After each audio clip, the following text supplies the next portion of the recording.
Yeah. Hi, everyone. Welcome from Workspace 42 in Rotterdam. We're opening the Star Management Week. I was here last year and other years as well.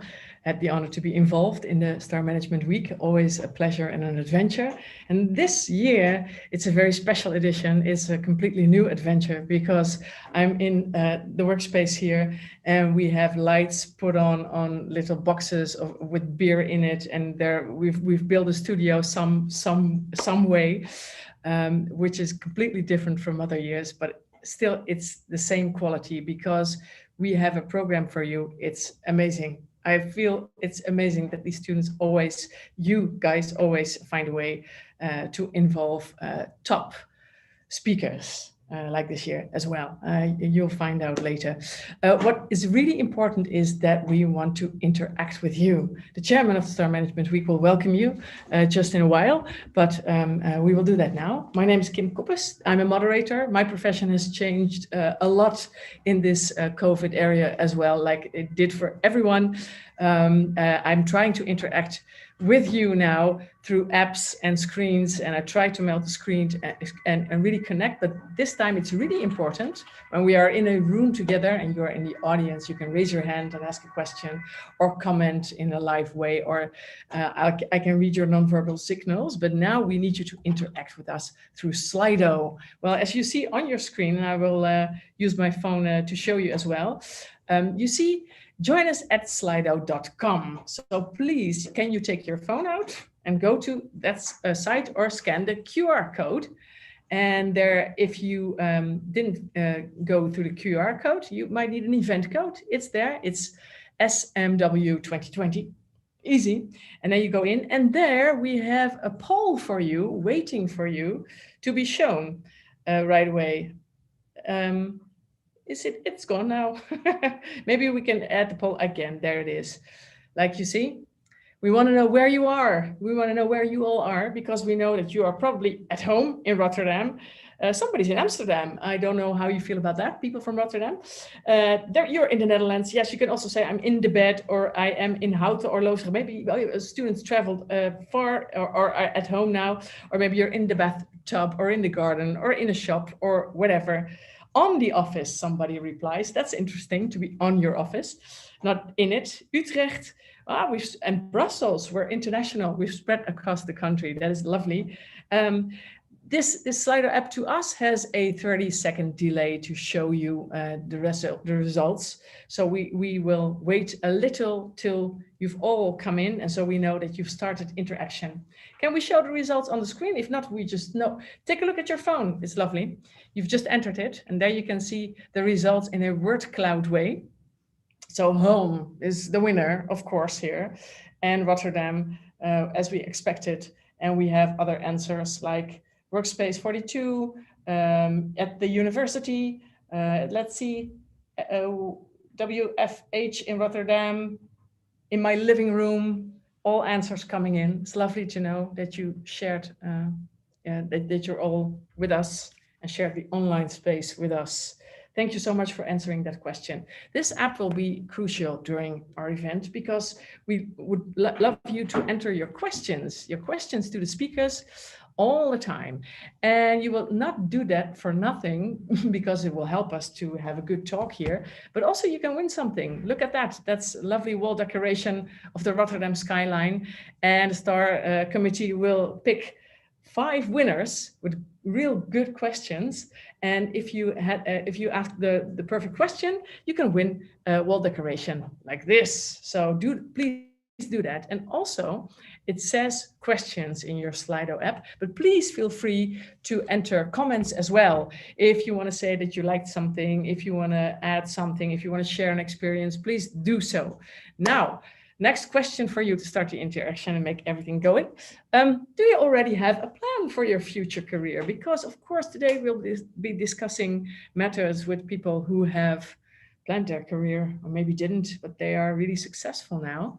And we want to know if you are on a clear path already, or maybe not. So no, I'm still figuring out what I would like to do. is the highest score so far, 69%. Yes, still figuring out. But 21% says, yes, I know exactly in which industry, at which company I would like to work. That's interesting. I would love to talk to you to know what that is, but this is a poll, so that's not possible. But if you want to say something about that, you can enter that in the question area. Yes, I have already planned my entire career. Now, the person who filled this in, I really want to talk to you. So please go to the question area and please tell me how you managed to do that. And how can you be sure that your entire career will be the way you planned it now? Or how did you do that? And since when? Please tell me something about that. In the Q&A section, that will be free. And somebody says, birthday and of Noam. Yes, you are, that's lovely. We'll be hearing from Noam in a short while. And Noam's aunt is here and she's having her birthday, or Noam is, the aunt, I think. So lovely that you're all participating, and keep on doing that, please. There's another thing that I want to show you in the question area. In the question area, the birthday aunt of Noam just entered her question. I like that. So what I do is I push the button, the like button, like Facebook, and the question will go up, or the comment. So we'll be sure that the questions you find most important, all of you together, we crowdsource that, and they will appear on the top, and then we will ask the speaker your question. So because Joey is looking for an internship at the moment, and if you get a lot of likes, maybe somebody will hear you. Joey, I suggest that you ask again when you hear a speaker and you think, I want to work at that company or organization, okay? So you can find your way maybe quickly here. We will go to Noam. Yes, Noam is waiting for us, and he's the chairman. Hi, there you are. He's the chairman. He's very calm. That's what people say about him as well. He's very calm and attentive. He's understanding, and he's the chairman now, Noam Kosla, and we will hear your opening speech. Go ahead, please. Thank you for a nice introduction, Kim. And I guess I should start with checking if everybody can hear or see me, because apparently this has become the new standard of beginning your conversation in an online environment. But now I'll do it in a more traditional way. Welcome to the digital opening of the 34th edition of the Star Management Week. My name is Noam Kosla, and I'm the chairman of the committee behind this event. On behalf of my committee, I would like to welcome everyone here to the opening ceremony this afternoon. And of course, congratulations to my aunt. When we, the committee, started off 8 months ago, we told each other we wanted to organize a unique event. Well, I guess none of us really meant it in this way. But I must admit, with a little help of the pandemic, we sure did organize something special. Besides setting the goal for this year's edition, we also discussed which message we want to bring over to the participating students. We want to stress how important it is to get off the couch and to actively play a part in the process towards shaping your future. And this is what brought us to this year's theme.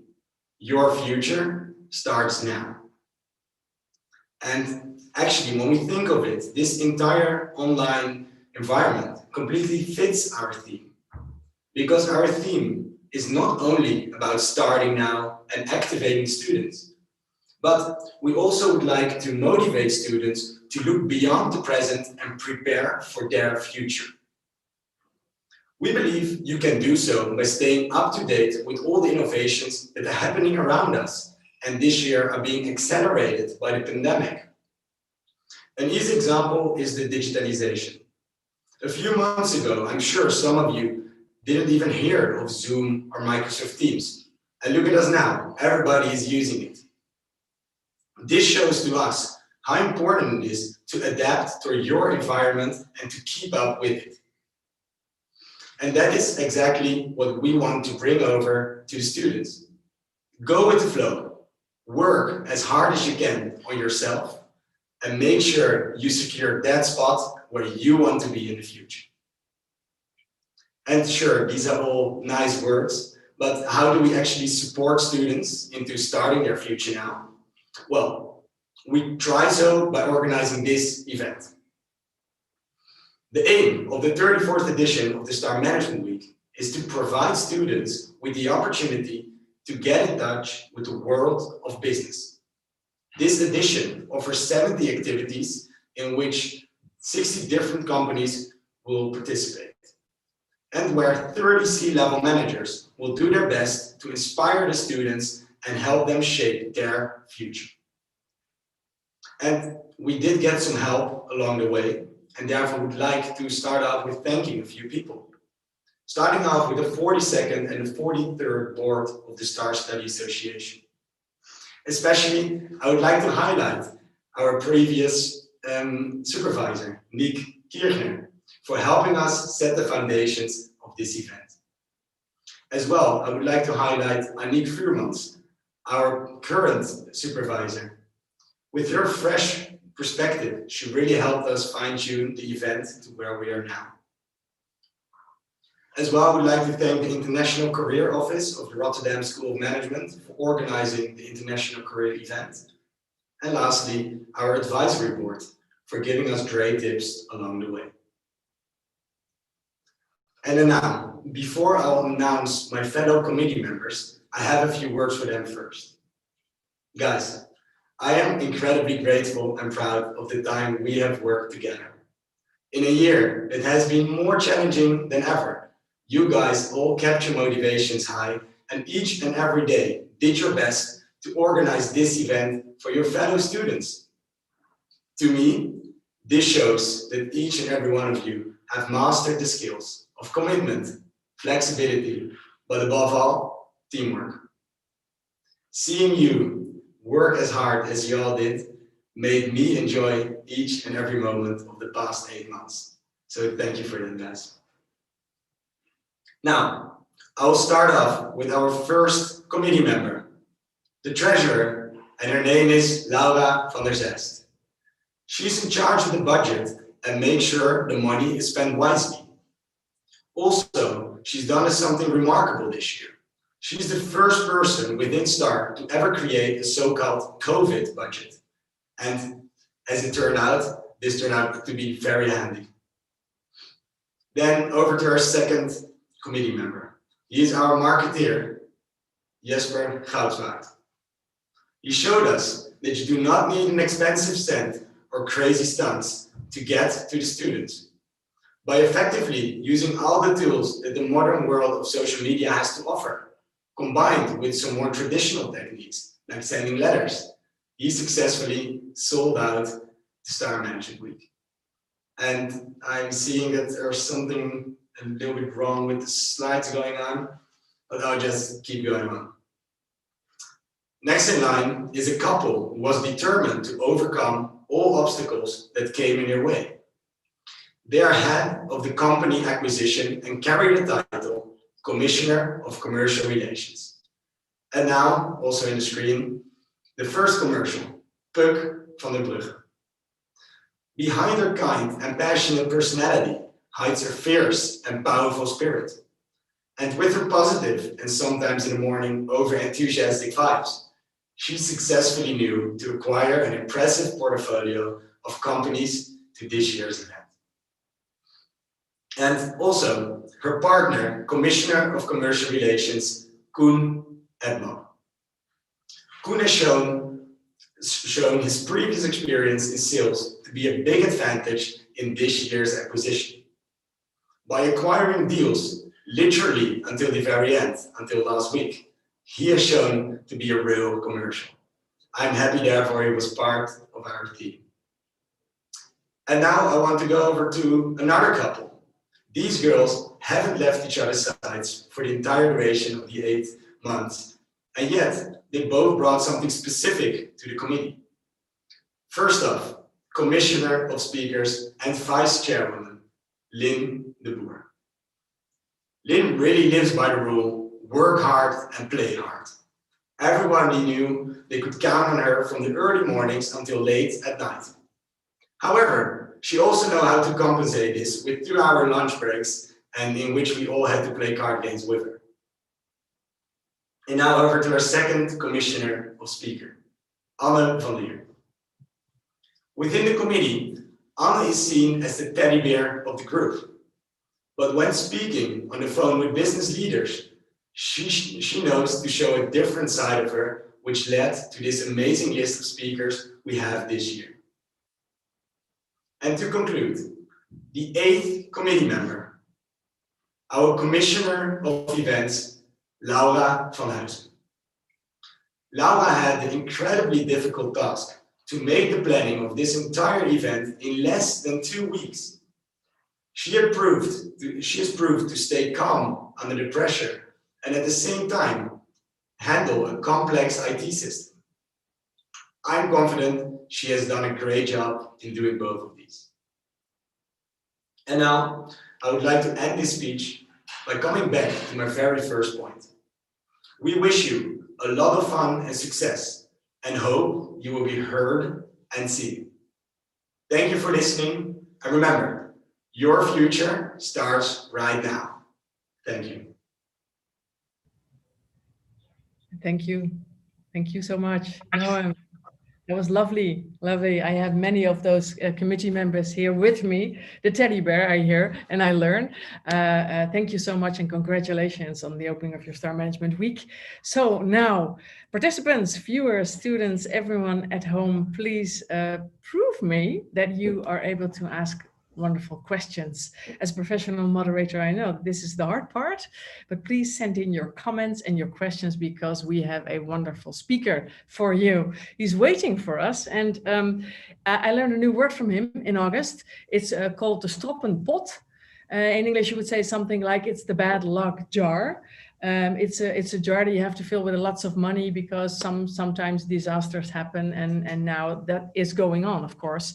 The bank needs a lot of money to be sure that bankruptcies and unrepaid loans are compensated for. So I am very curious to find out how the bad luck jar is doing now.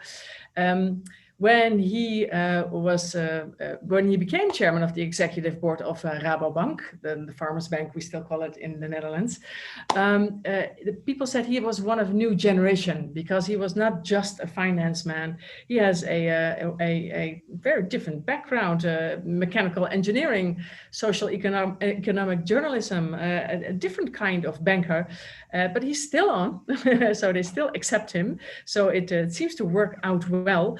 And he will tell you, we hope, all about the secret to his success and what he did. And maybe he has some advice for you as well, if you want to become a top banker. We're very happy that he's here. Welcome, Wiebe Draijer. Thank you. Thank you, Kim, for the introduction. And thanks, Noam, for a wonderful introduction on your part. I'm glad to be here. I'm a little bit humbled by your introduction. I do recognize some points about my background, but I still have to figure out whether I would call it a success. But let's talk about that as we go through this little introduction. I think the idea is that we get a chance to interact. And so I'll try to keep it short so that you can ask whatever question you would like to ask. And I would like to encourage you to maybe dare to ask a question that is relevant to you. Don't go in the direction of asking questions that are funny, or feel free to ask me anything, by the way, but do get to the heart of what you want to know. That's, I think, the way we could start this week. Let me also say one other thing. I have a lot of sympathy for the situation that you particularly are in right now, and I think it's something that is actually, you will survive this in good form. You shouldn't worry. But it is quite a thing to have a career and to lead a bank from your study, as I do right now. But that's just doing something that was already there and continuing on the path that we were in. You are contemplating a change after your studies, or you're in the middle of your studies, or you've just started. But there is uncertainty about what you want to do and where you want to go. And in that world, Corona hits us harder, hits you much harder. And so I have a lot of sympathy for feeling it's a sort of getting an unfair feeling that you're missing out on chances. I think you're not, but that feeling I have sympathy for. Let me just share with you that when I was at business school in France, and I did my MBA after I graduated from Delft University, I was there, and in my year then, there was a severe crisis in the world, economic crisis in the world, and there was a war going on in the Middle East. In fact, I sat in a classroom with fellow students from Israel, whose house from her grandmother was bombed while we were sitting in the video looking at it. The war was raging, the economic crisis was taking place, and only 5% of my class at that time had a job at the end of the MBA. And you can imagine that we felt this is unfair, and there is no way that we get a fair chance of careers, and we're missing out. The net result was that 6 months later, 95% of the class had a job, and the world was in a different state. And I can't predict, frankly, from where we are right now, that the world will be in a different state in 6 months' time. But who knows? Who knows? We are in a different phase of the corona crisis, and for sure, your future will look different. And I have much sympathy for that feeling and the conundrum you're in. I'm confident that your future will be bright, but I'm also cognizant of the fact that you might feel left out in a phase that is just hard. And even those who just started studying, 2 of my kids do so. 2 of them are in later stage. It just hampers on your student life. We have much sympathy. Carry on, keep going, and enjoy the moments that are there. I wanted to talk about a few things. One is and I have not the personality to talk freely about myself. I don't think that's an interesting subject per se, but here I am. I've been asked to talk about how did I get where I got to, and maybe draw some lessons for you as they are relevant for your choices. And then I'll talk a little bit, if you permit me, about the wonderful cooperative bank that I'm leading right now, because I'm here for a reason. I've reached my destination. My destination, as far as I can tell so far in my life, is to lead this cooperative bank. And it's worthwhile to talk about that a little bit and to get your sense. But I'll do it short so that we have a discussion. How did I make my choices early in my career? I actually wanted to become a journalist when I was about 15, 16 years old. I read a book and I said that I want to become a journalist. That's what I really want to do. I picked the choice of my study so that I could have the best way to become a journalist. I am dyslexic, so let's say my opening gambit wasn't very favorable to be a journalist. Yet I persevered and said, I do want to try, and I'll study something that is relevant to write about rather than to learn about journalism per se. And that brought me in Delft, studying mechanical engineering. And from the first year on, I signed up. I wrote a letter to the NRC Handelsblad, the Rotterdamse krant, and said, I think your journalism on technology sucks. I want to contribute. Give me a job. And it just so happened that there was a senior editor who said, hey, this is interesting. This guy writes me out of the blue. By the way, there were some typos in my letter. And he says, I want to work for you. Let's invite him for a conversation. And out of that came a whole working phase during my study, working for NRC Handelsblad as a freelance journalist, first as a learning journalist and later on as a freelance journalist. What it does tell me, and what I've since taken as a lesson, and I really would love you to do the same, but it's your life, is that if you're passionate about something, it's actually worthwhile chasing it now and thinking about what can I do now to pursue that passion that I have, if you have it, that passion that you have, and pursue it now. Do something that relates to it. And I'm quite confident that in your later life, you will see that the seeds of your career, even without you knowing, are planted on those early choices. So let that happen, is, I guess, my first lesson to you. When I was then graduating, I really didn't know what I wanted to do. I wanted to become a deep researcher, and I tried to get a PhD in Sweden, and I couldn't get finance from the government. So I said, okay, heck it, I'll do something else. I didn't really know. And then I made choices about what are my criteria, how do I want to choose them, what is important to me. And I made sure that on every possible direction, either corporate life, either consulting, or either deeper into research, I made sure I got to the best possible option in that direction. So I got a job offer from Shell, from McKinsey & Company, and from, at that time, Fokker, for a commercial role, selling planes. I thought, that's neat, I want to do that. And then I tested which one of those actually makes most sense from what I want to learn and how I want to grow. And then I picked consulting, and I worked with McKinsey for nearly 24 years. And what it tells me is this, and that's, I guess, one relevant lesson that I hope you pick up is it really doesn't matter a lot what it is that you do, as long as if you do it, you make sure that that direction is for you the best learning opportunity that you can receive. And this is just my philosophy on life. If I'm putting myself into that position, I want to make sure it's at a place where I can matter, where I can make a contribution, where I can be relevant.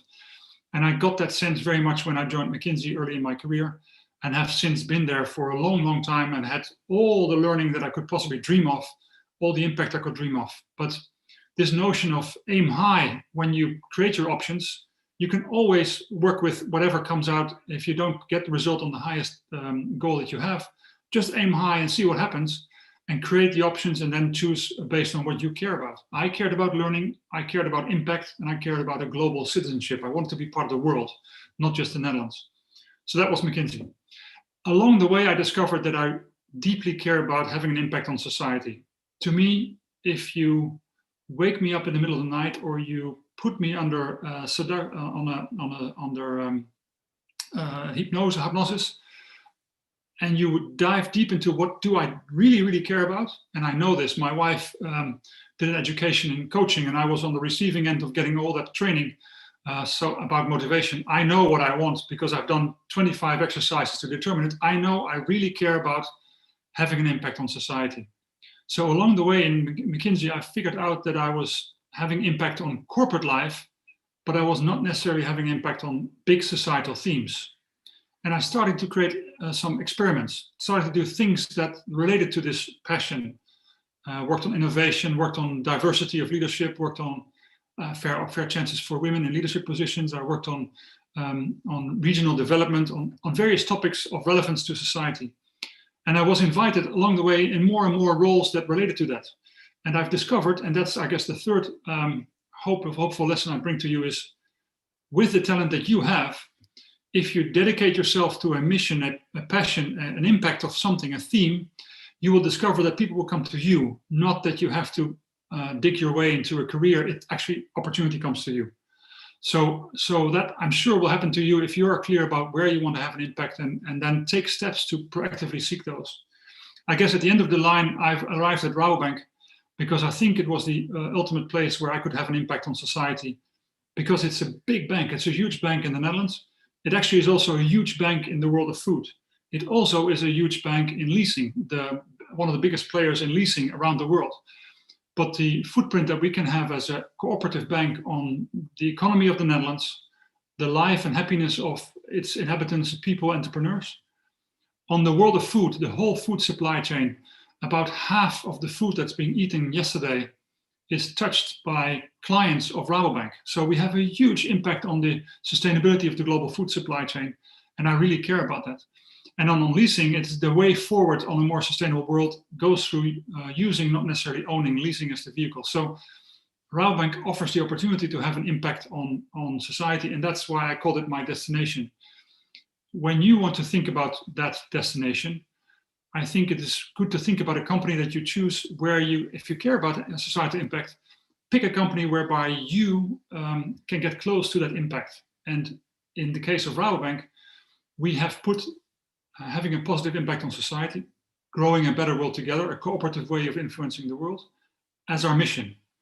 And we've invested everything that we got on making sure that we have the biggest impact on those mission directions, either on sustainability, on energy transition, on the housing market, or on the food supply chain. I can see Kim popping up in my screen, which means that I need to close.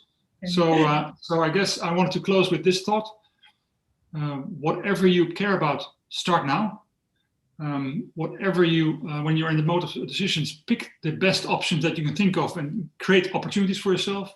And if you care about a societal topic, the world will come to you. And I'm sure that, I hope at least, our bank is also one of those options, but by all means, it's you at the steering wheel. And I hope you enjoy the choice that no doubt will lie ahead beyond Corona as it hits us all.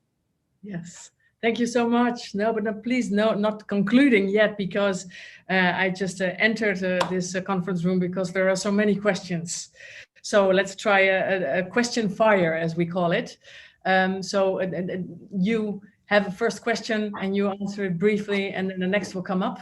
And now, participants, if you are watching now and you see these questions, you can still vote them up. You see, scroll down your screen in your phone. You cannot see me now.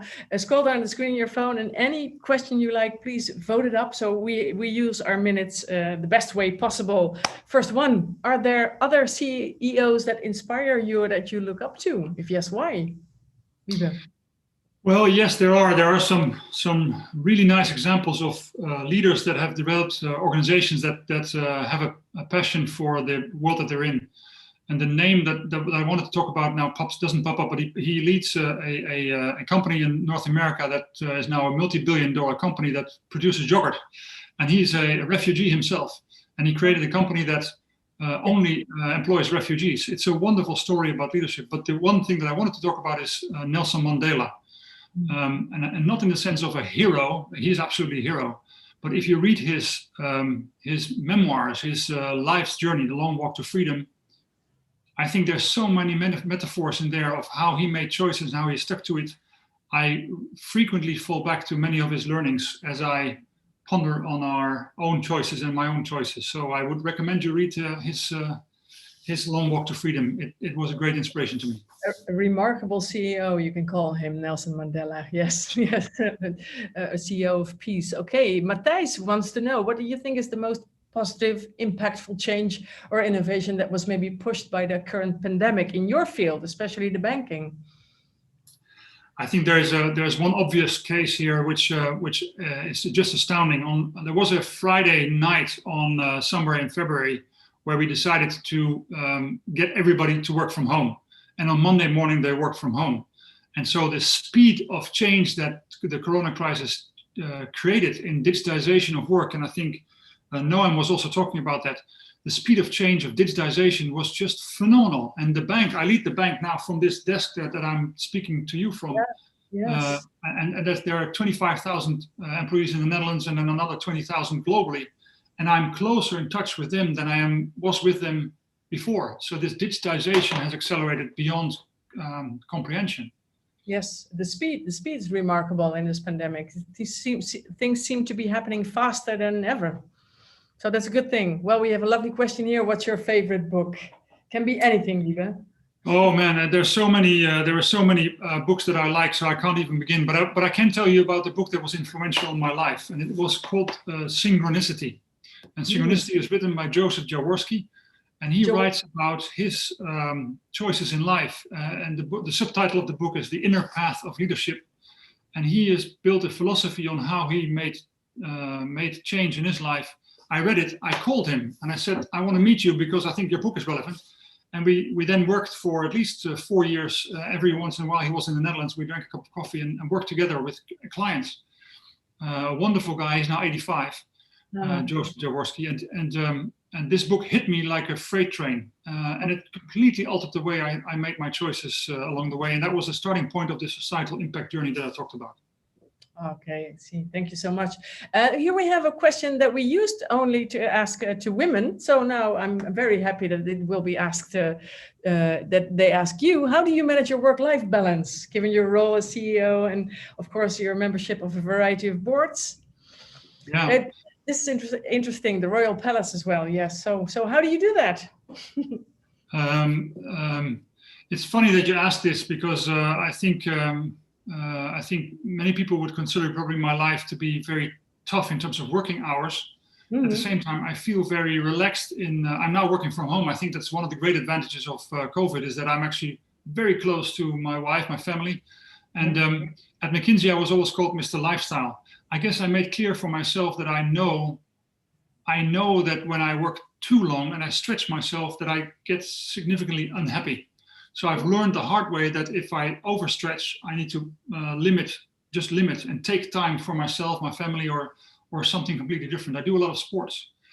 So I hope you learn that fast because it's important that you know where the buck stops or where you hit your limits Yeah. And then you learn to scale back. I did learn it too. And of course, McKinsey was a place where you could work infinite hours, and I did not.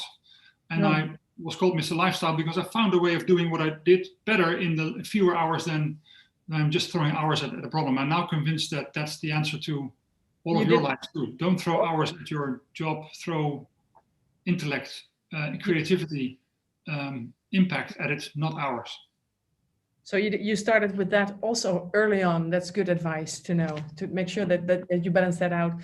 I am so very, very sorry because wonderful questions keep coming in and people keep voting them up, but our time's almost up. So can you see the questions on your screen, Wiebe, yourself as well now?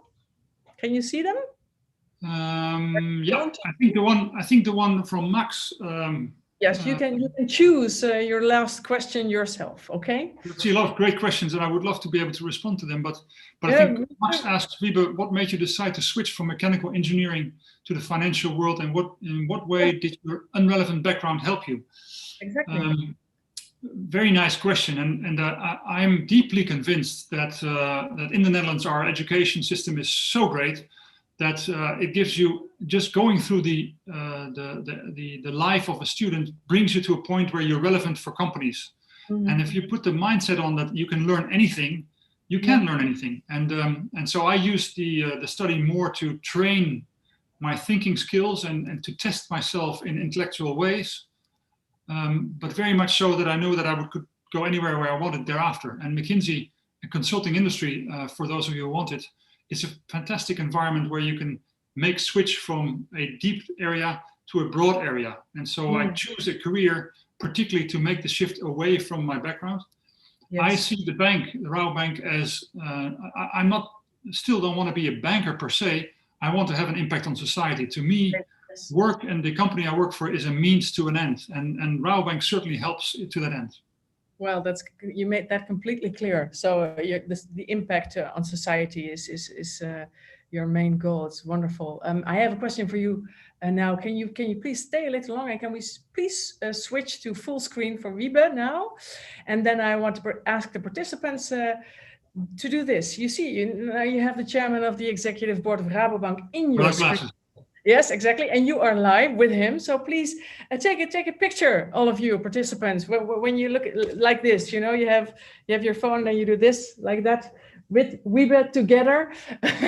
that's lovely. And then we really want to see those pictures of you participating in our event. And you can please put them on Instagram. We have the hashtag SMW2020, Star Management Week 2020.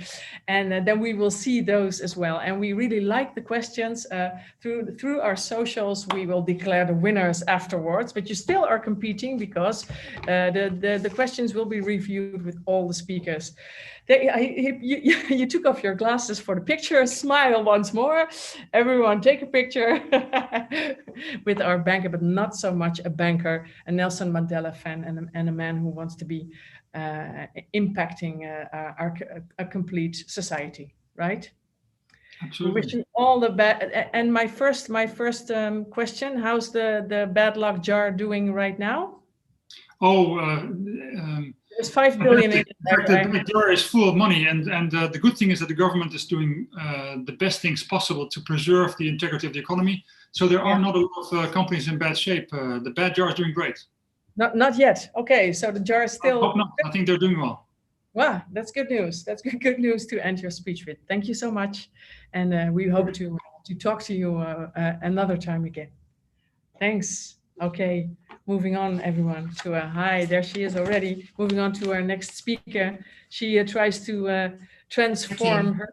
Hi, she tries to transform all of her cares and worries into help initiatives. She's worried about the increase of people also in the Netherlands who don't even have enough money for food, which is a bad thing for a country like ours, of course. She's also worried about the current mental state of people suffering around the world in this pandemic. And the Red Cross, of course, always was an organization that cared for anyone who needed help in disasters, in wars, in any kind of situation where citizens need help. She's the Secretary General, and she is from the Red Cross, of course, and she wants to share her way to success. Do you consider yourself a success? Because Wiebe said, I'm not sure if I am a success. What would you say? No, I think I just do what I do and what comes on my path. So I wouldn't say that, but I'm working for a fantastic organization. So I'm very happy with that. And I'm also the only one here, I think, in the list of your fantastic speakers that is a Secretary General, that is Red Cross talk. I'm CEO of the Netherlands Red Cross, but internally I'm called the Secretary General. And it's really a pleasure to be with you today and to speak to you, albeit online. I won't talk about today about all these things that we are worried about, but I'll talk about my personal journey and my personal experiences during that journey. Because I have been CEO of the Netherlands Red Cross since September 2018. So that's just over 2 years. And it has been quite a roller coaster, especially this year, of course. And I'm very lucky that I got some time, just over a year, to get to know the organization quite well before the pandemic hit. It is a very difficult time for all of us, and maybe especially for all of you, with all the uncertainties for the future. But for me personally, working for the Red Cross at this time, especially, means being very relevant and adding value. And this makes me also very, very grateful. So how did I end up at the Red Cross? Well, I graduated in political sciences, international relations in the early 90s. And I was, in my view, never really focused on a very structured career planning. But I had a very strong interest in the world around me. And Wiebe mentioned that as well, that he felt the same. I did stay in Cuba for a year during my studies, learned to speak Spanish. And I really wanted to learn about the world around me. And I always thought that it would be really fantastic if I could have an added value for society in whatever job I would do. So these were really drivers that I've always had. But, you know, of course, making money is very important. And I think that it's very essential to be able to take care of yourself and your loved ones financially. So this is also always a consideration when you take a next step. But for me, the reason why I get out of bed in the morning, the reason why I keep going is because I want to have an added value and impact, as Wiebe said. So I feel very much the same as he does about that. So before I joined the Red Cross, I worked for a long time and in many different positions for the Dutch charity lotteries, which is the Nationale Postcode Loterij for the Dutch. Under you will understand the Bank Giro Loterij and the Vrienden Loterij. And in the last 8 years, because before I went to the Red Cross, I was managing director. And these lotteries donate 50% of every ticket sold to charities in the field of nature conservation, fighting poverty, human rights, social cohesion, etc. So it was a great place to be because I got to learn a lot about all these areas. And actually they are one of the largest private donors in the world. So a very special position to be in. And being part of that company was really an amazing and inspiring journey because it grew very quickly as I was there. And so I was able to work in a company that combined entrepreneurship and social values. So that was the best of both worlds. And I could also, as it was growing so fast, I could take on many different projects and initiate new projects and take on new ideas and develop new ways of working, which was really also a roller coaster at times, but I did really jump at many opportunities and it was really energizing. And I think that also this is one of the lessons I learned maybe is that it's very good, especially early on in your career, to not be too focused, to maybe know where you're going, but to take on different things, to get the experience, to gain the broad perspective and try to steer towards. You will be steered towards it automatically, towards the things that energize you, that you are good at. But I think too much focus, especially early on, you lose a lot of perspective and a lot of experience that you can especially gain during those early years. As I said, at the lottery, I witnessed the work of many charitable organizations up close. And 2.5 years ago, I decided that I really wanted to be involved in that work myself to see what it was like. And that brings me to my first poll question. And it actually ties into what Wiebe was saying as well. And it's contributing to society is an essential element in the job I'm looking for. And I see that, people already answered this. Yeah, no, Yeah. not all of them. I think not that yet. no, they're doing that right now, but we have Okay.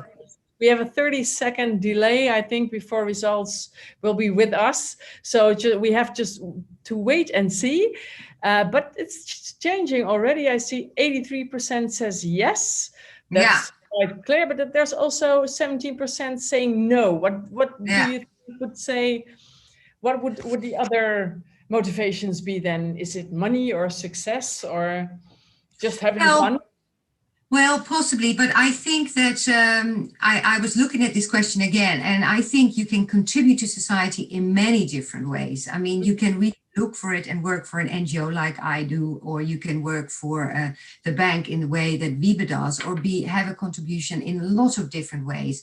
And I think that in the company that you work for, the organization that you work for, if you try and do as best you can and make sure that your company's activities are not damaging to the environment and to people and to human rights, I think we can all have an impact because all those small impacts together, make a big impact. So I think I wouldn't know what the no means, but I think the yes can mean many different things.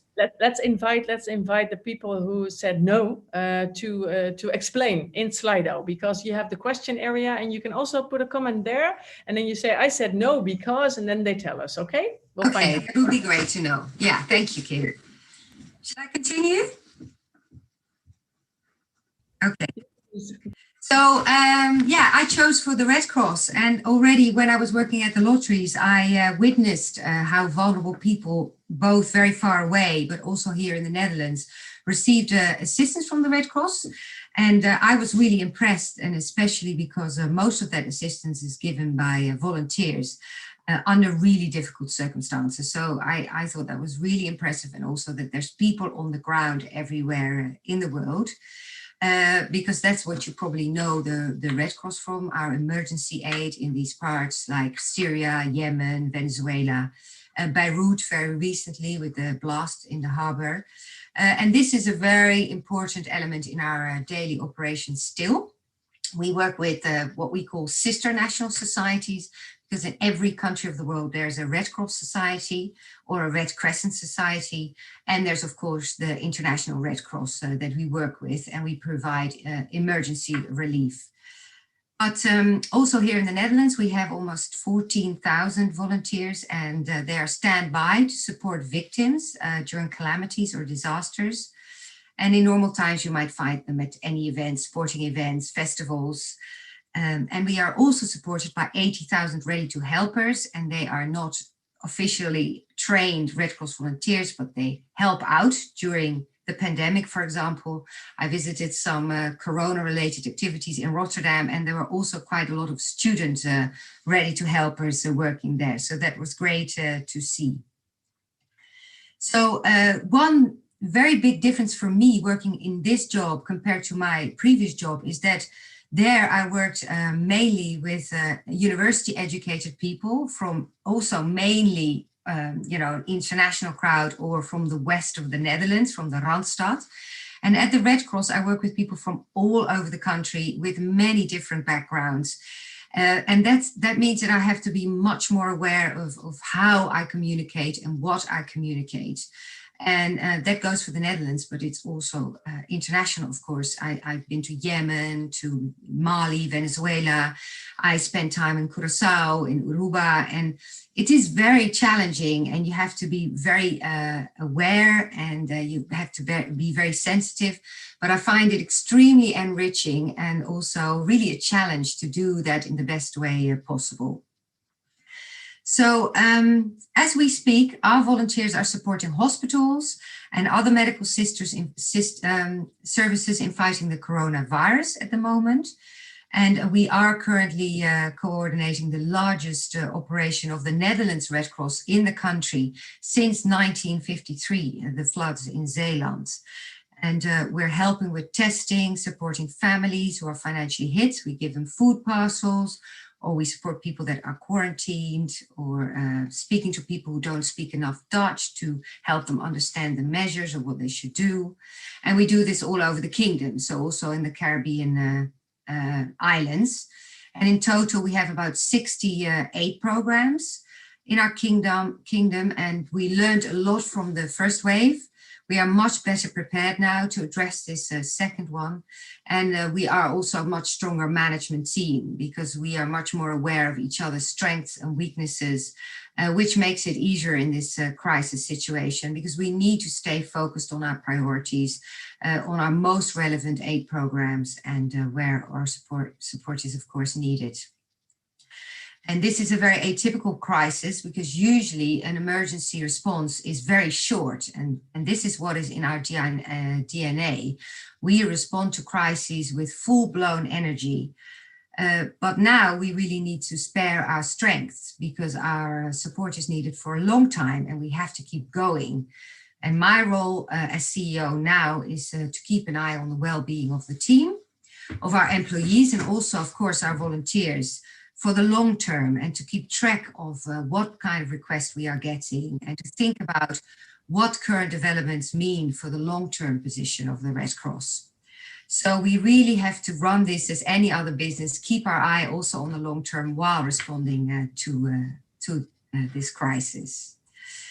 So I think I have had to become much more people focused during this crisis rather than only results focused to make sure we keep going. So I can imagine you're all quite uncertain of the future, with your university experience for a start being so very different from what you had expected. But please try and stay focused on what gives you energy and what you would like to learn, and make sure you also try and use this time to educate yourself more broadly in whatever way, because being inspired and energized is the best driver for a happy and successful life and for a contribution to society. And hopefully on your journey, our paths will cross. It would be great to welcome you at the Red Cross as a volunteer or a donor or a ready to helper or maybe an employee. So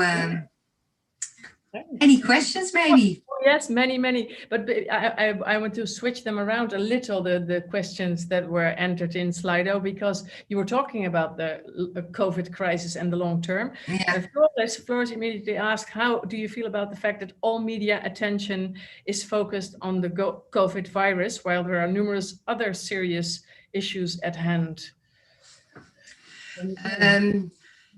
Yeah, this is true. And I can see the situation in the developing world. I mean, there's wars going on and the COVID crisis is making all of that much worse. And a lot of gains that were made in previous years are also gone now. And another issue, of course, is climate change, which is something that's a very, very big threat to the world as we know it. So I would see that as a very negative thing. At the other I can also understand it really well, because when things are close to you, you cannot really focus on things that are very far away from you. So it's also our responsibility to look at that. Mm-hmm. And my hope is, and that's what I want to work on, that by experiencing this crisis, this pandemic ourselves, we can maybe have a bit more understanding for people that live somewhere else and go through these types of crises. Yeah. And to also see how interrelated and interconnected we all are, because these pandemics don't stop at borders. An increase of empathy. Yeah. That would be and we need to look at the world as a whole. We cannot say we only look at our well-being, because we are so interrelated with the rest of the world. I have so many questions. We will not be able to make you answer them all. So let's try and keep them really short. This one is followed up from Lieke. How do you keep your work at work with the severity of some of the Red Cross projects? Yes, the emotional part. How do you do that? Well, that can be very hard, and I have to say, especially when I come back from a trip sometimes, but now also now in the Netherlands. But the last one was Yemen, and what helps is actually what helps me is doing sports, making sure I take enough exercise, and I actually kind of heal myself sometimes. And I need to also look at it as work in some ways, because I suppose like doctors and nurses as well, you cannot solve every problem in the world, so you can't take it on your shoulders. But you need to look after yourself, which I try to do. Yeah, look after yourself, because somebody asked what's the best way for us, the Rotterdam students, to contribute to a better world. What would your answer be?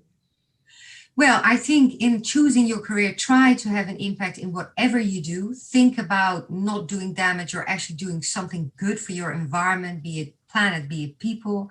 And of course, you can become a volunteer. You are always welcome to volunteer for the Red Cross.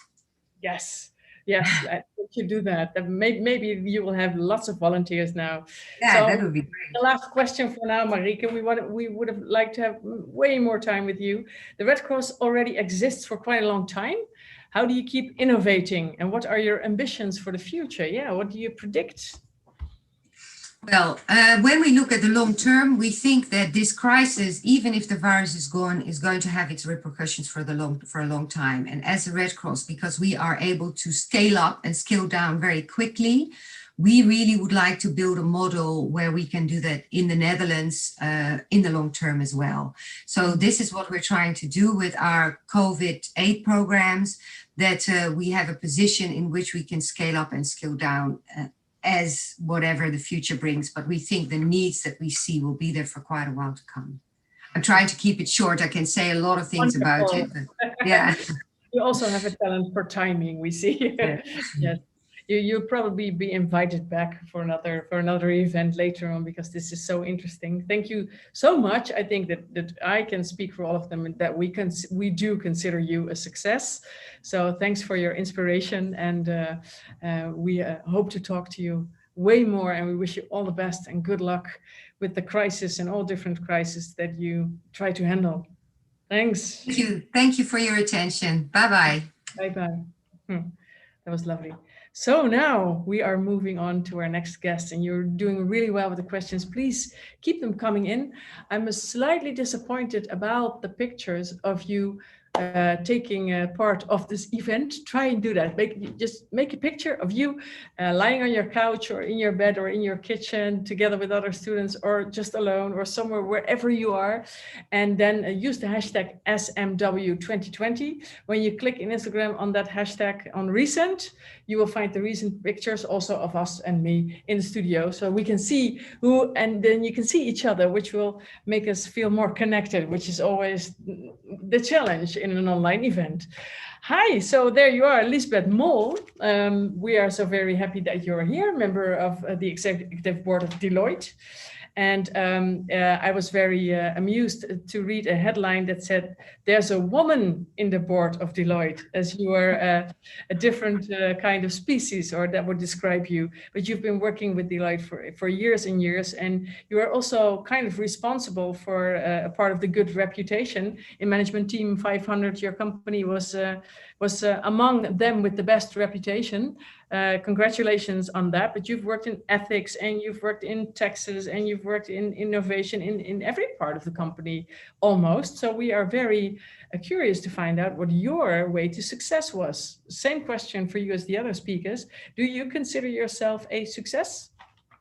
I think that's not an easy question. I like what I do, so I say the same as Marieke, and I think also what Wiebe says, when you do what you like to do, it feels like a success. So it's absolutely, I'm grateful I can do this. So absolutely, and thank you, Kim, for introducing me so lovely, and thank you, Marieke, thank you, Wiebe, thank you for the opportunity to be here. And I hated to be here in a virtual way. I really looked forward to seeing you all in Rotterdam, and I saw the picture of the people from STAR. It's close to our office in Rotterdam, and I've been there a lot until March, of course, because that is a kind of my home office. So it's my home office in Rotterdam. That is also because I live in Zeeland, in the southwest of the Netherlands, and it's the closest main office for me to go to. What I want to share today with you, and I will speed up a little bit because I know we're in timing, we are running out of time, is a kind of my life story and also a kind of my lessons learned. And I hope you forgive me because sometimes I feel when I write it down, it is a kind of maybe the silly ones, but I know that the silly ones are the most good ones to understand what I've been through going to this position in the executive board in Deloitte. So I was born and raised in Zeeland, southwest of the Netherlands, near the beaches, as we all know. And I was there living on a farm. I have 3 brothers, 1 sister, a lot of animals. I love animals, still do. Very quiet environment. So I went to primary school, I went to high school, and then I have to choose a study. And I didn't have a clue. So I did a lot of introduction days, and then I ended up at fiscal economy. So I studied fiscal economy, and honest, you could do that in Rotterdam and Tilburg, and I did it in Tilburg. So don't go away. I love Rotterdam, but I studied in Tilburg. So until 18, I lived in a very quiet environment, and I had the chance to go to Tilburg, and I really thought my future starts now. So that is really, it was really great. And also a very important thing, I was very independent then, and I really didn't think on diversity. I really didn't. It was not crossing my mind an inch. That was later on. It comes later back in my story. So my ambition was built on thoughts, looking to other people, not really investigating what I really like to do. And I'm going to study in Tilburg. It was fun, it was inspiring. And I worked in that time also for a kind of fiscal help desk. And that was what I recognized also in Wiebe's story. When you do something and you have passion for it, it comes to you. And there was what I find out is that I really liked to help and advise people. It's simple. So when I was there, I knew I wanted to work at one of the big 4 companies. And I was in a hurry. So I started my study at 18 and I was done 22. So lessons learned, first lessons learned in my story, please don't do that. I was really in a hurry, and I know that now my time there was the only time I had the luxury of fully learning. So be prepared. It will be totally different when you come to work. So take your time. And look who's saying, it comes back in my story. So I started in 1996 with Deloitte, and it started in Middelburg again, that is Zeeland. So I went back home, as you can say it. And that was a personal choice because I also married in 1996. This comes back in my story also. I bought a house, so a car, a dog, and I thought, my future starts now. So you can think that in several moments in your life in a totally different way. So it was absolutely brilliant time. It was a crisis time in 1996. So I was glad I had a job. And I learned also to look far beyond my job then. So what I learned was that talking about ambition is not always easy. It sometimes seems arrogant, or it feels arrogant. And I think that's also a difference between a man and woman. It feels sometimes arrogant, and we don't like to do that. It is a kind of Dutch, maybe also.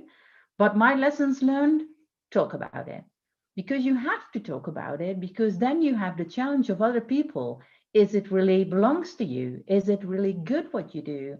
And they help you. So it is absolutely necessary that you really speak up around what you want to be if you grow up. So that is, and that stays the same also now in my position now.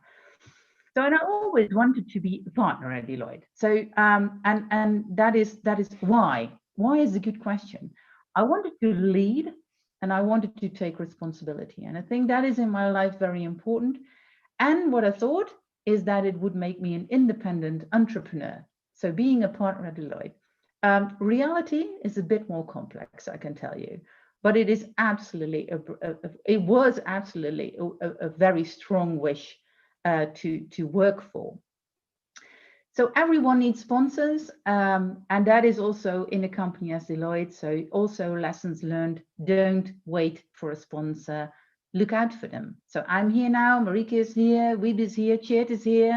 We can be your sponsors. So simply tell us. So that was also the story of Wiebe. Write us a letter. I'm here and I want to talk to you. And I'm sure we'll never say no. So that is absolutely a lessons learned for me. And then in 2005, I was appointed as a partner at Deloitte. So that was a success. And I thought the world would change then. I worked a lot of hours, not really a good idea for my work-life balance, to be honest. And again, lessons learned, take your time. I was in that time the youngest partner of Deloitte and one of the few female partners of Deloitte. Of course, I was proud. Of course, and I hope you can feel the same proud as I did then, but take your time. So, and that is also because it was my work-life balance then was horrible. So somewhere after 2005, I divorced, and that was absolutely a reason. One of the reasons was that my work-life balance was not okay. So what we were saying, I say it again, you have to learn that now in your study, find the right balance. It's not only working what makes you happy. So please remember that. Do it better than I did. So that is the lessons learned. 2010, I was asked to become the ethics officer of Deloitte, and I will speed up a little bit. Kim, I see you. We would like to let people see the poll, and then you go on a little more. Oh, yeah. Okay. So yeah, so show the poll. And I will do a short introduction of the poll. In my interview with Kim, one of the questions was, do you believe in born leaders? So fill in the poll and I'll come back to you. So 2015. Right now, yeah. Do you think that they're born leaders? Well, the majority says yes. No, well, majority 40%. No says 28. They are rare, 24. And I am one says 8%. That's lovely, isn't it? Give us your name and tell us who you are. Yes, because we want you. We want you. No. That's absolutely, that's a joke. Why this question, Liesbeth? Yeah, because I experience a lot of young people coming into Deloitte and they're saying, I want to be a partner because I want to be a leader. And my message is, I don't really believe in born leaders. I believe in talent. And talent is like playing the piano. And then that really helps. But being or wanting to be a leader when it not really makes you happy, don't do it. It is not the only goal in your life. So that is my message in this question. Yeah. We all want to be a kind of born leader, like it's a kind of Superman, Superwoman. Yes. Really think about it. What makes you really happy. Good advice. Thank you. Yes, please go on. And in a few minutes, we will answer lots of questions. Yeah, we will do that. I will speed it up. So 2015, I became the risk and reputation leader of Deloitte. So, and again, I didn't know where I started. It came to me. So a career is sometimes you can plan for, and a lot of the times it isn't. It comes to you and the only thing you have to do is follow your intuition. And I know that sounds very soft, but in the very important crossroads in your career, please follow your intuition. Take the risk, seize the opportunity, and don't stay on the safe side because you have time enough. So even when it fails, you can start all over again. And I know it feels scary, but it's really my advice to you. So, and then on February 1 this year, I became a member of the executive board, first female in Deloitte. So that has also made me very proud. But, and there comes to the diversity point. I never thought on diversity up until 10 years ago. And then I said, look, I want to be here because I'm capable and I'm a good professional and not because I'm a woman. And I still do. But there is one best advice for male and female: use your talents. So when you're a woman, when you're a man with a profile, when you have a cultural diversity background, see it as a talent. See it as something you can use and differentiate yourself from the rest. So it is not that you've been chosen because your cultural diversity background, of you being female, or you can play hockey, or you're in the same club as someone else. Use it as a differentiator. That helped me because sometimes it really feels that we're all looking for female leaders now, but really use it as a differentiator. So I think that is, for me, that was very important. And now I'm in the executive board as the CQO. So I'm looking at quality, purpose, talent, HR. It is fun. I had a plan for my first 100 days and then kicked COVID in. So I managed the crisis. I love it. It is very inspiring. We set absolutely guidelines for people first, but also in Deloitte, I see a lot of worry in these days, as the same worry I also have for your US student, for the people of Deloitte, 7,000 people who are working at home at this moment. So it makes me really worried about well-being, and especially because our Prime Minister said it will not end before Christmas. So let's go to the questions, Kim. So I'm curious. Good timing, yes, not before Christmas. Let's hope it will be a great Christmas anyway. So yes, this is clear. The first question is in your screen as well. Looking for a job in consulting. Yes, starting position and then 2 to 5 years of experience. It's strange. What would you recommend? Yeah, what I said, speak up, speak out, come to us. Don't let you leading our recruitment text is when you really have a passion for consulting, you'll manage. Absolutely. Ignore the 2 to 5 experience years. Don't let hear our recruitment department, but believe in your own passion and strengths, I would say. Yeah. Just apply, of course. Okay, apply. Good. Absolutely, absolutely. You've been with one company for a long time, so the next question of staying is interesting because many people switch all the time nowadays. So what's the advantage of staying at the same company? Oh, the advantage, I don't know, but what I did was moving from the office in Middelburg to Breda to Rotterdam. I was the region leader. I was a tax lawyer, and then I got into ethics, compliance, risk, and reputation. So what I always say is use the company where you're in to really seize all opportunities, and that makes it, for me, it was not necessary for me to jump to another company. I was asked for it, but I always stayed at Deloitte. So it is, for me, it was absolutely thrilling enough. So yeah, there was opportunity to find out different things. Yeah, so that's what you need from your company. All right, one more. How do you think Deloitte is currently performing in terms of diversity? You mentioned diversity yourself. So what do you think? Oh, we have a long way to go. We have a long way to go. So now we said we want to have 25% of female leaders in 2023. And we have to work very hard. So all male students close your ears. We really want to have the successful women into Deloitte. It is hard work. So we're not doing very well when you look at us and look at other companies, but I'm sure we'll leap forwards in the coming years. So there will never be a headline saying there's a woman in the board again, right? No. That should not be the exception anymore. To conclude, and we have more questions, but let's conclude with the question of Matthijs. So you talked about several moments where you thought my future starts now, like you said, indeed. Looking back, which one really was the beginning of your future? Which was significant? Nice. Yeah, that's a beautiful question. I think my appointment as ethics leader. So that is when I really decided to follow my intuition and go from my profession as a tax lawyer to really follow my heart and going into quality, purpose, and integrity. And that is looking back, it was 10 years ago. That was a real crossroad. Beautiful question. Thank you. Yes, we feel the same. Thank you. Yeah, Liesbeth, which town are you now in Zeeland? I'm in Zeeland. I live nearby Goes. It all sounds Sounds very good. Dutch now. So and I'm living on the countryside. So I have a blurred background because otherwise there is a little pony who's going through the image. You see him through the green. So it really is distracting what I'm saying. So that's why.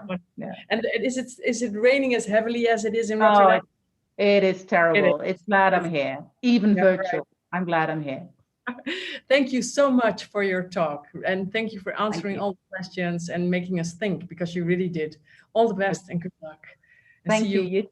Maybe we see you another time in a live way. All right. Okay, let's move on to the HEMA. And sorry to make you wait, dear Tjeerd Jegen. He's entering the conference room now with us. There you are. Welcome. I was thinking, my pantyhose is from HEMA, and probably the lights on our bicycles are as well. And everybody, if you just think you have something from HEMA in your house or on your desk or wearing it, probably.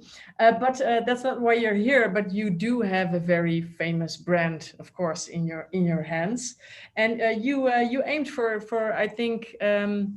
Curing HEMA financially, because there were some constructions with major debts that you didn't like, and you tried to change it around, and now there is a new co-owner. Lots have been going on with HEMA, and we are very curious to find out what the state is now, and of course how you became the boss there, handling all these difficult questions, and how you succeeded. And please, let's have all your questions coming in all the time. Go ahead. Yeah, thanks, and good afternoon, everybody. I'm delighted to be a part of the lineup today, and of course, always a pleasure to be the last one. I did prepare a very conventional slideshow, so I think you can see it behind me on the screen. I'll use it as a background, and actually, it's a cheat sheet. You know, that makes such an update easier. And looking forward to your questions later on. And I also have a poll later, so let's go there later. Very Dutch first name, Tjeerd, CEO of HEMA, which is a national treasure or national icon in the Netherlands, with of course the inflatable iconic smoked sausage. What I would like to share today with you is my journey and the learnings from my journey. And I would first like to start with my educational journey and then my professional journey. So let's go to the next slide, please. And first, introducing myself. I'm a father of 2 teenage kids, married, 49 years old.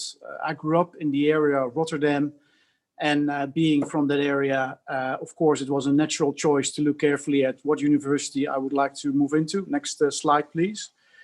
And I chose the city that most of you are currently in, so a very familiar site, of course, for all of you. And I really wanted to apply my university in a pragmatic way. And bedrijfskunde in late 80s was one of the first university degrees where you didn't have to sit into a college hall for half a year and then basically get your exam, and then you would see if you actually succeeded. Now I wanted something more pragmatic and hands-on, and bedrijfskunde, business administration at the RSM, was for me the study that I really liked and I wanted to go into. And I really enjoyed studying in Rotterdam, but I also felt that Rotterdam was a great city, but something was missing. So I decided during my studies to extend my boundaries literally and virtually by doing all kinds of stuff next to my studies. So the first thing I organized with a group of students, next slide please, was a study trip to China. So we got the opportunity to as part of the curriculum to organize a trip. It was 1992, so quite early on with opening of the doors of China, and we, as a group of like 15 students with sponsoring money, we went for a 4-week trip from Beijing to Hong Kong, and a really remarkable study trip where we learned a lot, but also had a lot of fun. And that's where my taste for the international ambitions I had started. And coming back after the study trip, I set my eyes on the next opportunity. The next slide, please. And actually, that's to go on an exchange part. I'm not sure if it's still today there, but I had a chance to select and go for universities all across the globe and have an exchange program. And I chose to go to California in Berkeley, And I did an MBA exchange program. So I was an undergraduate student, and I actually joined business MBA students who had already worked for 5 years, and I joined them. And was a remarkable lesson for me in international landscape, 100 nationalities in Berkeley, but also a very different program. So the American program is based on class participation, public speaking, and the Rotterdam one at that stage was very much focused on academic and more content. So great blend, I would say, is in the best outcome. And then I finalized my university career in the city of Zaandam. Next slide, please. Where I did my university thesis at Royal Ahold, now called Ahold Delhaize. And this is a statue in front of the building. And it's a statue of their shopper. And it actually says that you will never forget for who you work. And I actually love that slogan so much, because how brilliant that company can be and how big they can become globally ultimately is the everyday shopper that is your king or queen and that you have to serve. And this is the first bit of my update to you. So I would like now to switch over to the poll. And what I would like to ask you in the poll is, what is your plan? Would you like to stay for the rest of your life in your country? Would you like to leave forever, or would you like to spend time off abroad? And I can see nearly 2/3, 60%, 57 chose for spending a number of years outside of the country. Mm-hmm. And I must say that's also what I did. And that's also what I really enjoyed. So I will now move over to that part of my career. So can we go back to my presentation? And I would like now share my professional journey. And that's only one slide. So, and this is basically what I've done since graduating from university. So I joined after my university thesis and my internship. I actually joined Ahold Delhaize. I did a graduate program for 3 years. I was in stores, ran a Rotterdam supermarket as a store manager. I worked in one of their production companies. Then I joined the regular career path. I became a category manager. I had a commercial role in Zaandam for Albert Heijn. And then I was asked by the board if I wanted to go for 1 year to the Czech Republic to do some kind of a synergy project. I can tell you, all my colleagues said, you're crazy. You know, you got a nice car and great apartment in Amsterdam. You got a good job. Why would you go to the Czech Republic, Prague, to live there and take a risk? But I actually loved it. And I wanted to take a risk. I want to learn from it. And building from my role in Czech Republic, I actually managed to get into the board of the Polish operating company, and later the Czech operating company, and I became the commercial director for the region. And I spent about 6 years in that part of the world. But I wanted to become CEO because I saw my boss managing his team, and I thought, now, that's a way to do it, but I think you can also do it in a different way. And then I was headhunted by Metro, a German retailer, and they asked me if I wanted to become the CEO of the Romanian business that they had, running hypermarkets. Those are very big supermarkets. So I jumped ship and I went to Bucharest, Europe's worst capital, as they say. It's not that bad, but it's also not great. And I ran that hypermarket division for 3 years, building a company, opening stores, growing a business, inspiring people. And then after 9 years in Central and Eastern Europe, I got a chance to go to Asia. I always wanted to go to Asia. It always appealed me after my study trip in China. So I got a chance to join Tesco, a British retailer. I became COO of the Thai business. So I ran all the operational division, logistics, stores, support office for the Thai business of Tesco, running stores from Chiang Mai to Phuket. A great country, great people, loved it there. And then became the CEO in Malaysia for Tesco and ran the biggest retail company of that country. Malaysia is a fascinating country. And then I got a chance to go to Sydney, Australia, and run the biggest supermarket division of the country from Sydney. And I loved it.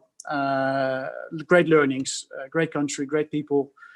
But then, you know, your daughter turns 12, your mother turns 80, and then you think 15 years abroad is a great time. Let's go back to the Netherlands. And since 2015, I've been at the helm at HEMA, a national treasure, a national icon, but also a roller coaster.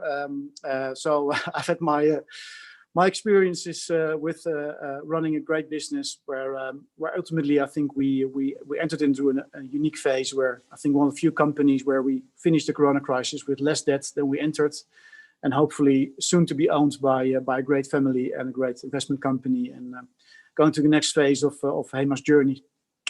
Yeah, and then my final lesson, so my final slide before we go to Q&A. So what are my lessons? So I think first of all, you know, and that's really what worked for me. see the world as your oyster.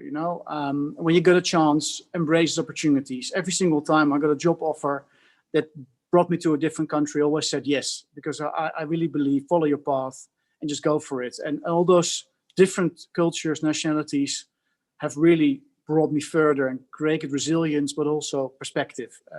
In the first 4 years, you think the Dutch, they're great, everything is fantastic. And in the final 11 years abroad, you think actually the Netherlands can probably learn quite a bit from other countries. And I think there's always some quality and value in every society, and nobody's got the unique truth. The second one, I think you heard it before from every speaker before me, and I couldn't agree more. Find your passion, follow your passion. And if your passion is contributing to society, go for it. If your passion is customer, go for it. But don't stick around in a job where you don't like the things you do. Life's too short for that. So follow your passion and go for it. And if you have ended up in a path that you didn't like, it's not a fact that you have lost something or that it was a failure, because ultimately, if you know what you don't like, it's actually helping you to find the thing you do like. The third thing, that's more about leadership. People always make it very complicated, but I would like to keep it simple. As a boss, you need to inspire your people and serve your customers. And if you always think about these two elements, you succeed everywhere, from Kuala Lumpur to Sydney to Zandam to Amsterdam. And then finally, the thing which, I think we all as society have now a massive group lesson or a group challenge of this part called COVID, is be very comfortable being uncomfortable. I think if there's one certainty in life, that there's no certainty, that there's always change, and just embrace it. Take risks, and if it doesn't work out well, you learn what you didn't like. But what always worked for me is just get out of your comfort zone and go for it. Do it with passion, and embrace every chance you get. And that's been my learnings that helped me. And again, hopefully my journey in life helps to also help your journey in life. And that's what I've prepared so far. So let's go to Q.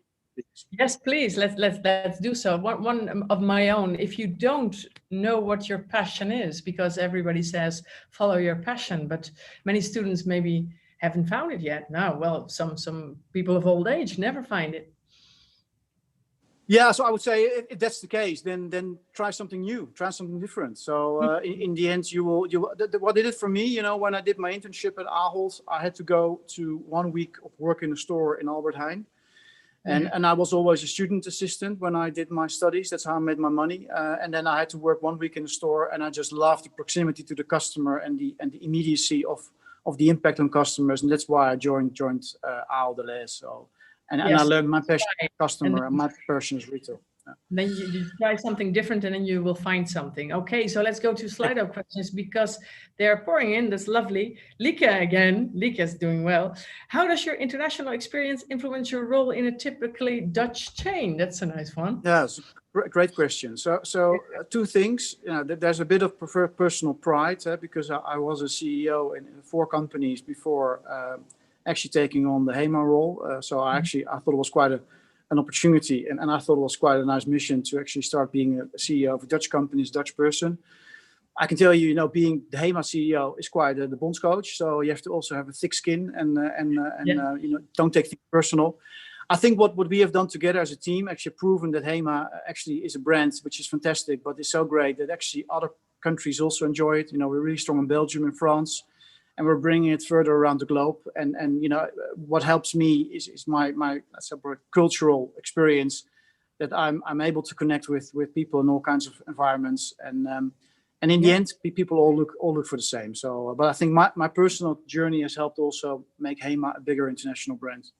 Yes, to make it international, but also the Dutch consider HEMA to be their own identity shop. I feel sometimes it's really a Dutch thing, and it's all ours. And we're bond coach. Exactly, you're right. Everybody has an opinion about how HEMA should be. So how do you use your international experience dealing with that? Now, I think a couple of things. So first of all, being a Dutch icon and being embodiment of Dutch values keeps you modest, and also make sure that you're focused on the essence. There's not much debate for who you really are, because I think everybody knows who we are. But to reinvent yourself outside of your country where you've been for 96 years, that's the opportunity. And I think that's really, I think, where for us as a company, we see that bringing the HEMA brand outside of the Netherlands, actually, sometimes our international colleagues know even better what is HEMA all about and what is the essence of HEMA than some of the Dutch people who always take it intuitively. So even if you go international, it requires you to be really explicit about what the company stands for and what your values are. And yes. I think that's also helped HEMA. So. Okay, yeah, thank you so much. So we have another question here by Zem. I think I pronounced his name well. I hope, how did you handle the recent difficult times for HEMA facing bankruptcy, all the things we heard in the news? Yeah, in the end, you have to be a resilient leader to be in this role. And resilience means that you have to basically be able to face adversity and still sleep well. That's my summary. How do you do that? I've always, sorry? How do you do that? Sleep well at night, even when facing bankruptcy? I think you're not able to actually get into this type of role if you're not able to switch off. So when I leave the office or when I switch off for the day at home, I'm actually able to really switch off. And same like the other speakers, I do a lot of sports and I actually try to have a bit of a balance. Otherwise, if you keep focusing on the job 24/7, ultimately you fail. So that's a natural coping mechanism. Mm-hmm. I think ultimately with all the roller coaster events we've had at HEMA, I've always held belief that ultimately, this is a brand and a company that's too precious to fail. And I think always when difficulties arose, we were able to find a solution. And the moment you go for something, when we had to sell the business before, I focused on making sure we got a great owner. And when Corona hit us and we got into trouble, we focused everything with our bondholders to find a solution. Mm. I've never doubted. I've always expected us to succeed. Of course, there's always hiccups, but I think a firm belief and a good plan is ultimately the way to do it. Nice, firm belief, good plan. Thank you so much. One more question. I know that, do you still have time, Tjeerd, to answer one more? Yeah, go ahead. Yeah. No yes, please, because this is a typical one for a student. Hi, how did you cope with the broadness of BA Bedrijfskunde in Dutch when choosing a career path? Because the study doesn't. Yeah. Yeah, but that's actually what I wanted. So I really felt I'm a generalist. I love physics. I love mathematics. I love languages. I'm a generalist, and I also have a broad interest in life. And for me, business administration is basically preparing for general management. And I always had the ambition, also as a young child, to one day lead a company, lead a business. And I felt bedrijfskunde, business administration, was the best preparation for that. And I can tell you it is. Because it does prepare you in a very broad way, and if you are able to also take that perspective of a generalist, you try different things, you also succeed. So that's helped me a lot. That's good. I think that's good to know for the students worrying about that. One more. What can we expect? What changes can we expect now with the developments with Jumbo in English? What do you think then the customer will notice? Yeah, no, I think first of all, and it's a bit of a financial, of course, element. We will significantly reduce the amount of money we have to pay for our financing. So we will spend like 30-40 million euros a year less on our financing, which we'll be investing in our stores, investing in our e-commerce business. Clearly, we will work much more together with Jumbo. So we will have in a year's time HEMA products on every single shelf of every single Jumbo store. Mm-hmm. But we'll also see probably more Jumbo products coming to HEMA. So we will help each other there. And there's many more synergies to go after. But ultimately, we will still stand on our own feet, and HEMA will still be HEMA, but with a very strong partner besides us.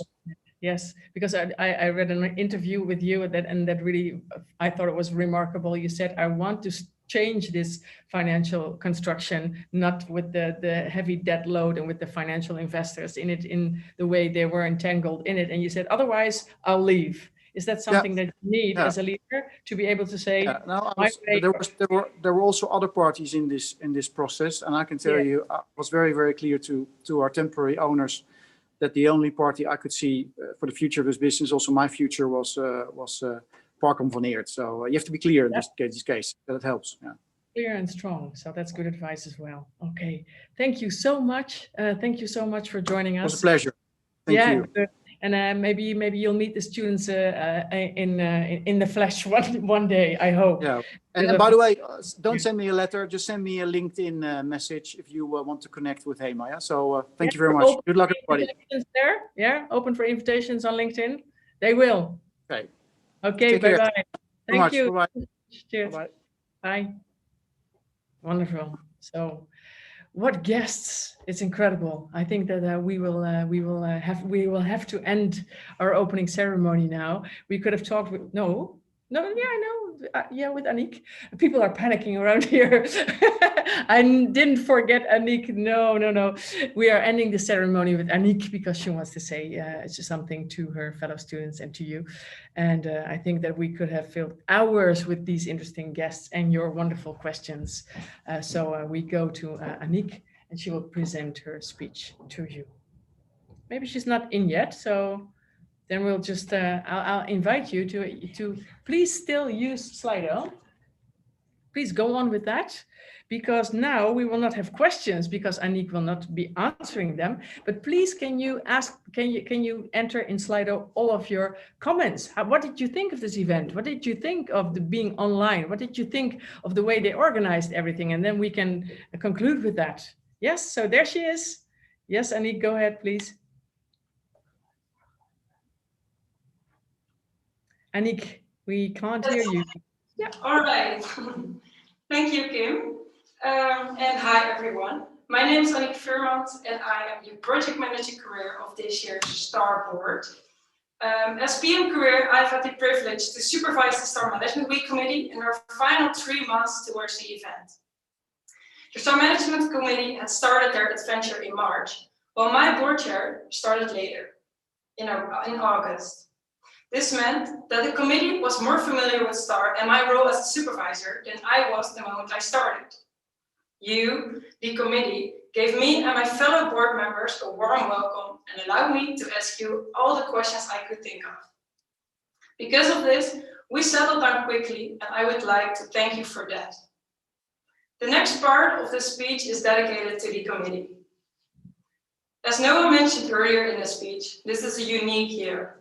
When COVID-19 kicked in last year, we all had no idea what the impact worldwide would be, how long this crisis would last, and how it would affect this ambitious event. Many questions are still not resolved, but there's one thing for sure, and that is that it takes an enormous amount of adaptability, flexibility, and creativity to be able to organize an event of this scale.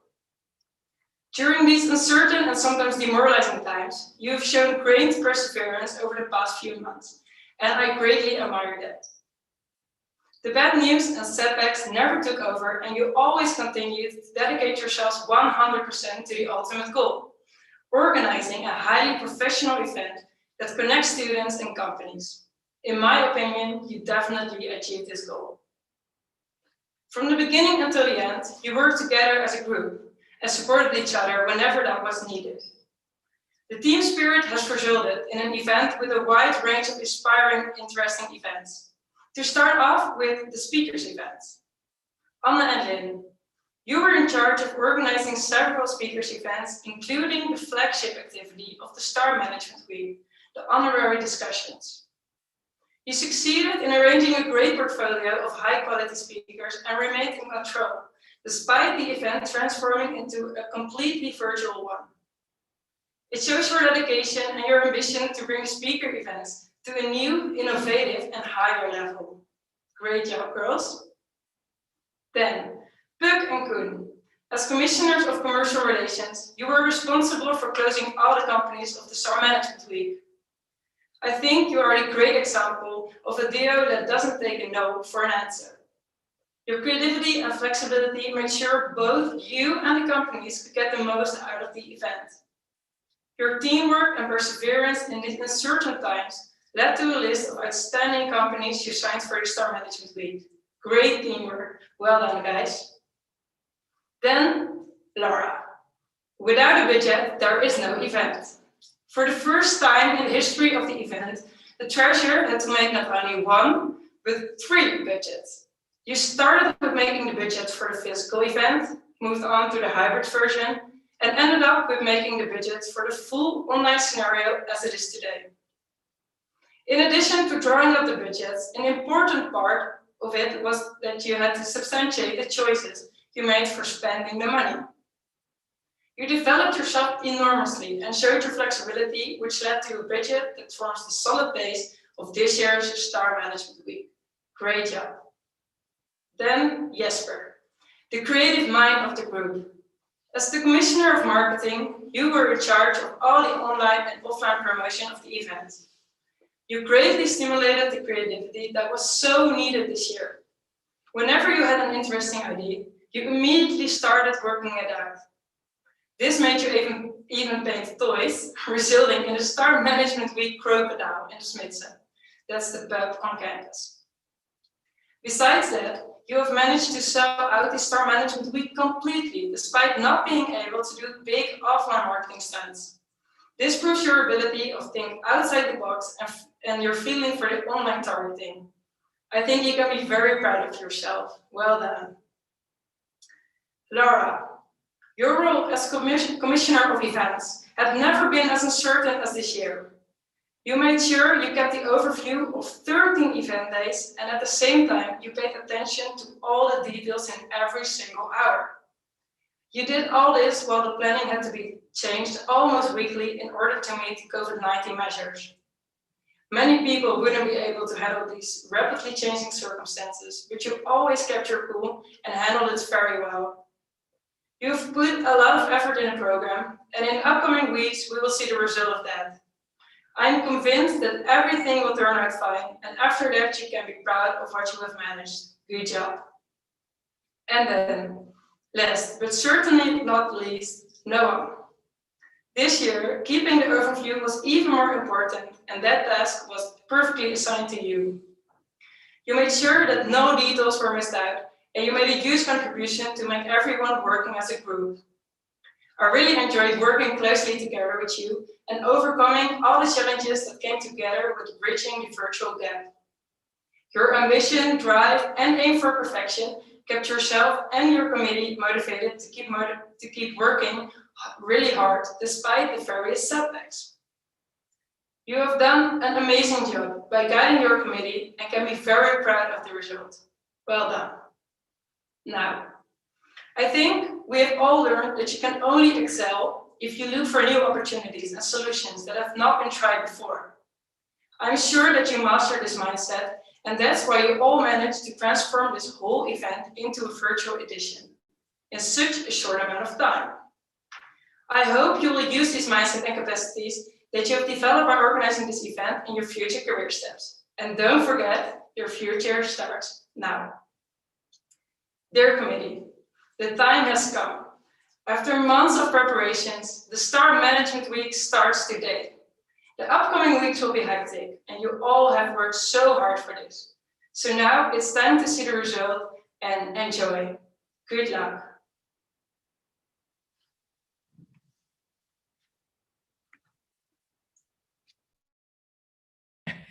Hi. Okay, I'm in. Yes, here I am. So that was great. And on Slido, we have compliments and appreciation rolling in of organization. Good job, inspiring, good speeches, great speakers. Lovely to know from these speakers from all areas in these times. Well done, toppers. I like that. If you have, that's a Dutch word.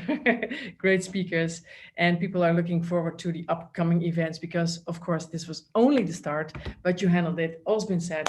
Very creative and adaptive to these circumstances. I was happy to join you again. The awards for the best questions, and I dare to make a bet that Lieke will be one of them, of good questions, will be communicated to you through social media, and people will see you in all the other talks and workshop and events and discussions online in this wonderful, longer than a week Star Management Week. We thank you so much. Have a good day.